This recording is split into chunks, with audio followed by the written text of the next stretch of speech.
Hi everyone, I hope you're all doing really well. So, today I want to just speak about, you know, um, our karmic impressions and the ego which carries these impressions. So, because of, the state that we are in, we are not in an awakened state when we come into one life, from one life to the other. We continue to be in this state of an unawakened state, a state where we do not know our true self. Okay. And as we, enter, like, let us say we're now in this life and we are born to a certain family and we have certain experiences in our childhood that then, we repeat in the forms of other people in our um, teen life, our adult life, and so on and so forth. We are just repeating the same mistakes, and it's almost like the life has a theme around certain issues that keep coming up, especially. And I just want to share that, how this all actually starts is because there is a continuation from what you experienced in the past life that is brought forward here. And this continues what you gather from here, then you take forward to the next, right? And this is that eternal cycle through which one keeps going. And a very important feeling that many people have in life, many people who go through suffering, especially many people who see a lot of hardship, is to know what is the meaning of life. Why have we come here? Why did I choose to be born? Why did the first birth happen for me? What is the purpose of my existence? Even if I am on this school learning lessons all the time on this planet, what is the larger purpose behind this, right? And this is um, a very important time in the time of any human being, when they have this realization and when they have this desire to really know. And just adding on to that, I would like to say that, if you feel this desire within you, whether you felt it because of your counterpart or you felt it before, or you've not felt it but you are curious about it, this is the direction in which everybody should move into.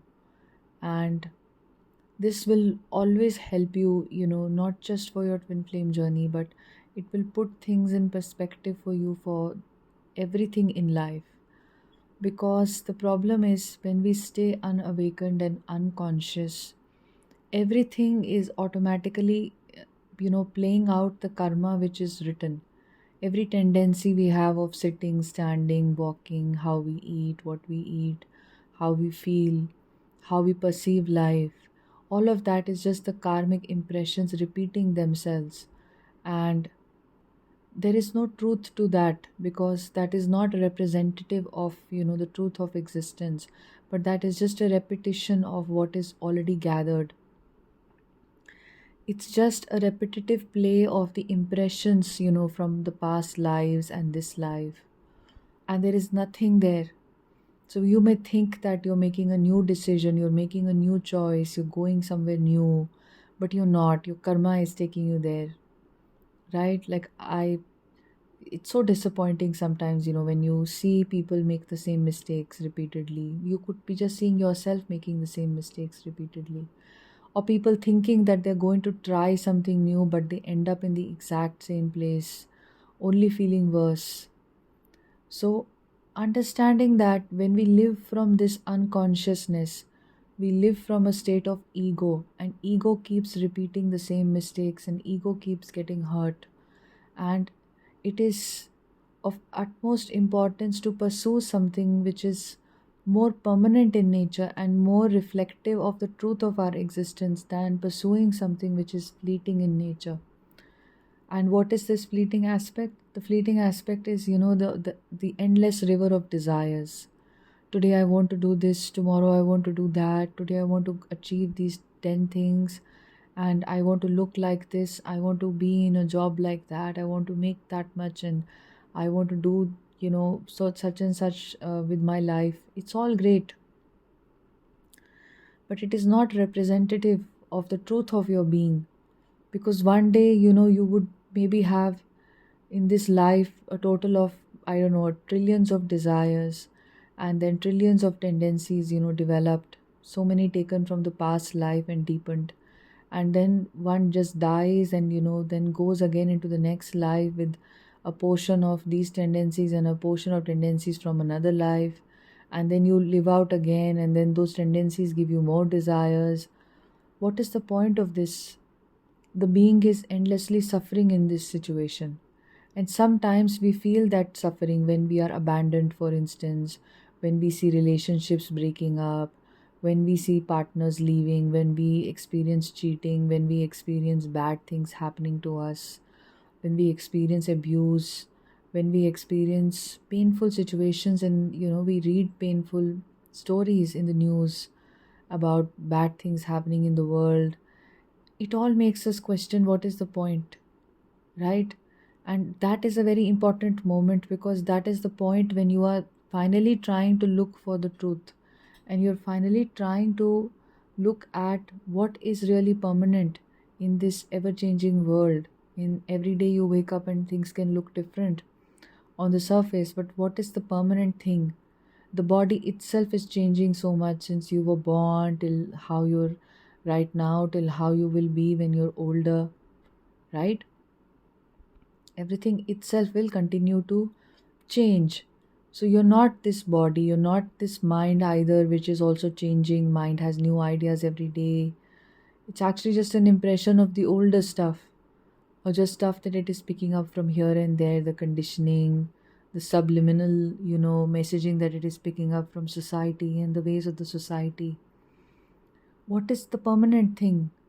The permanent thing is your being, and that being can be realized, when you form a connection with the divine, because that divine itself is represented in your being, and your being itself represents the divine. There is no difference between the divine and your being. And this is why it is incredibly important that everyone who has a spiritual awakening, whether it is through the twin flame journey or otherwise, tries to look at the deeper questions of life, tries to look at divine consciousness that you are, and finding ways to experience that. If you can dedicate more and more, time in your life into exploring that divine consciousness, then that is what will make your life successful. And that is what will heal you, and it will heal all your wounds, and it will purge everything out of your system. You no longer have to try to take notes of the millions of hurts that that your ego has carried, right? The ego with which we relate, and with which we think we are this ego, and we are so wounded in these million places. Let me start one by one, picking everything apart. This is a powerful way, yes, sometimes, especially for the big wounds. This is a way to be in touch with our emotions. This is a way to know what is going on with us, why we are acting in a certain way. This is one way, in which you basically pick apart the subconscious mind and look at the patterns that are keeping you in this. And yes, this also definitely keeps you away from your twin flame. But at the end of the day, it's very difficult if even if you spend an entire life trying to pick apart the wounds that you have, it may not be enough. It may not be enough to heal the wounds since the dawn of your existence that you have accumulated from past lives and so on and so forth. We only aim to look at the ones that are coming up in this life, in the present moment, right now, sitting with the feelings and the emotions and understanding them, and basically recalibrating that system within us and readjusting it to love and to healing and openness and acceptance. But a very powerful tool, a more powerful tool, a tool which is representative of the truth of our existence, is to connect with our divine consciousness. So anything that you can do to connect with that would be a very good step in this direction. Many will not be initiated into this path. So it is useful if you can spend some time reading some spiritual books. There are so many wonderful books. If you are inclined to read Eckhart Tolle, you can read The Power of Now. You can read The Untethered Soul by Michael Singer. You can read books by Paramhansa Yogananda. There are so many books he's written. The Autobiography of a Yogi is literally the first book anybody starts with on their spiritual path. And there are other books, that he's written, The Divine Romance, for instance. And I have a book lying here right now with me, Man's Eternal Quest, which is a collected talk and essay on realizing God in your daily life. There is so much that, he spoke of. You can also, go into reading Rumi if you wish to. You can read Osho. Osho's compilations in the form of books are the most incredible, and you can hear him talk. You can just tune into YouTube and just hear him talk and listen to, what he has to say about life, and it will hit you. And you can definitely listen to Sadhguru. You can watch his videos. You can start reading the books on, various topics that he has written, such as on inner engineering, on death, on karma, and mystic musings, and so on, to go deeper into understanding what is the purpose of life. Read the Bhagavad Gita. And of course, if your own scriptures call you, then for sure, definitely, you must also look into that. These are just the books that I am sharing that have been pivotal. Um, you know, they have pivotal information that can be universally seen to be really wonderful and really transformational, and everything is spoken of in the light of us as an infinite spiritual being that we are. So why information is important, first of all, when we are on this path, is because we are still, if we've not had direct experiences which are spiritual in nature, which prove to us beyond doubt of our eternal nature, then it is useful to at least be curious about it, read it with an open mind, and read and explore many, many books and many, many texts. And don't settle for one. When I was curious spiritually for the first time, I used to read everything under the sun, and I went into all religions and, all kinds of scriptures and everything, and I was trying to find what is it before settling into what made sense to me. And that also has evolved. There is a basic core value attached to that, but there is also an evolution and an openness, and more things keep coming and finding me, as and when I am ready. So I'm just saying that you can look at it like that. And secondly, a very important thing is to go into some form of meditation every day. And that meditation doesn't always have to be a guided meditation, a visualization. It can just be a meditation where you are connecting with your being, the being which is in the observer state. Okay. You can also look at, Ramana Maharishi. You can look at what he has said. There are so many talks available. There are so many chapters available from his books online also. All of this information is literally, found for free or for a very small price. So invest in this and go deeper into some form of meditation. You can learn a form of meditation from any of these beings, and the institutions that they have set up, or and see what is calling you out, because it is important to have that experience within you every day, to know you're not this body and you're not this mind. Even if you have a lot of damage in your ego, where you have a lot of wounding, a lot of complexes, a lot of fears and phobias, you are very pure and unsullied, and this has nothing to do with your true and real nature. Okay. And a third thing that you can do is you can connect with nature, because nature is in a very powerful, beautiful, and authentic form. Nature doesn't have any masks on. If you see, a tree is not trying to be like another tree. It's just itself. And it is always in a state of surrender. Whatever weather happened, and whatever direction it grew in, because of the space it had, the sun it received, and the wind and all of that, the quality of the soil. The tree just took that form. The tree did not resist anything. So nature has great qualities of resistance, of surrender, and yes, resistance as well, where it finds its way despite resistance.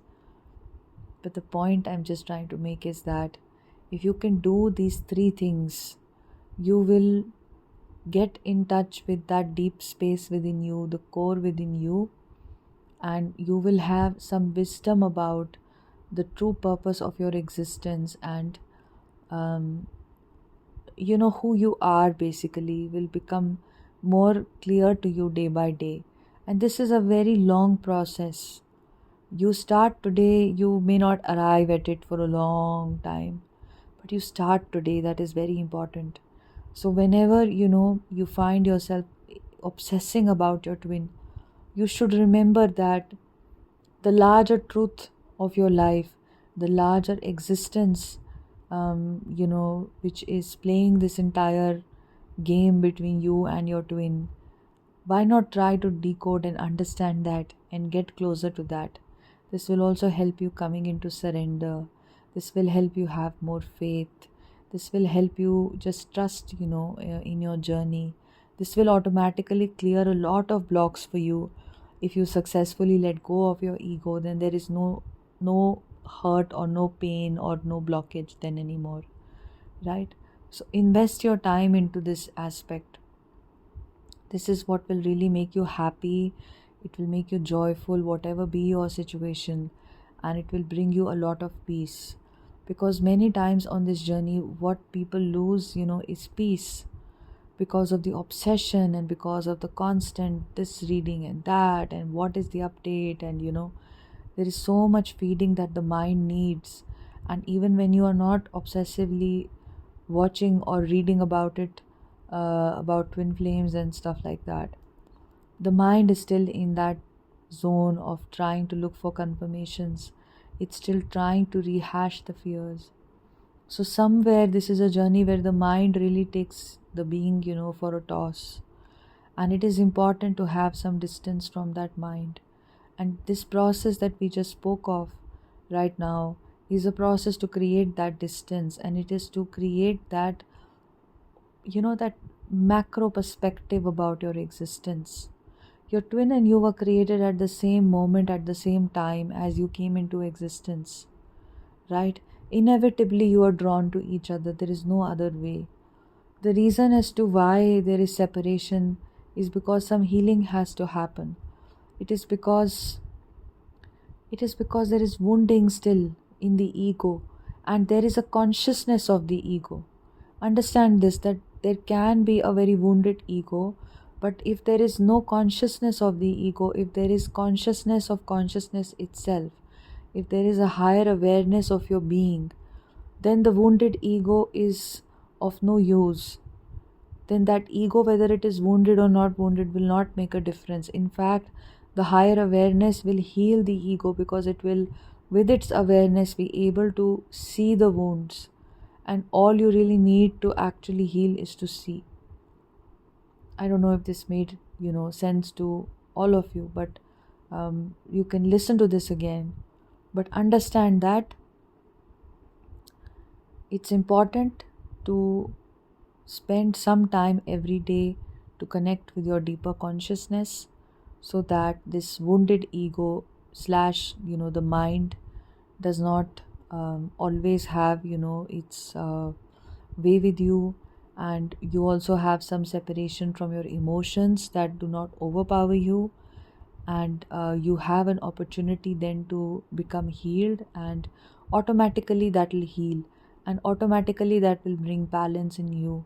Okay, automatically the awareness that you will develop by being in your conscious self, by dwelling in that space of conscious awareness, that will automatically tell you where you are not being in your dominant energy, also why you're not able to be you're not able to be in your feminine self. What led you to quit your feminine self?